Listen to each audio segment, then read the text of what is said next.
What's the difference between a JV4 and remapping and a standalone ECU? We'll throw that one in there too. Okay, so JV4 is going to trick the engine with different signals to give more boost. It can't affect things like top speed, but because of the way it tricks the engine, you will be able to kind of get around some of the other limiters on a car.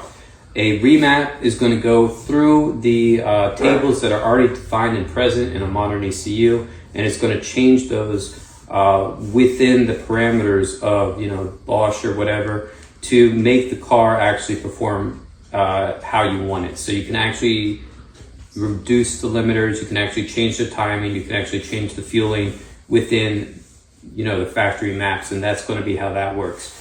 A fully tuned car, one that has an ECU tune, a TCU tune, and other modules that might be holding it back, like a CPC tune as needed, is going to outperform a JV4. A JV4 is likely going to outperform just a regular remap car until you go like over the speed where JV4 won't be able to keep up, you know, because a JV4 cannot take off things like top speed and rev limiters. All right, and then let's compare that against basically a standalone ECU. A standalone ECU is kind of like what they did in the past, but a lot of people still do use these. And basically what these do is these are just sort of more open in terms of how to control an engine specifically. Kind of a modern wrinkle to this is open source ECU, standalone ECU.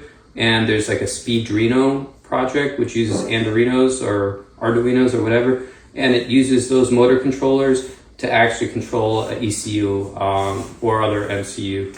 So it's a really cool area of this open source, and we should see a lot of performance gains in that area as well.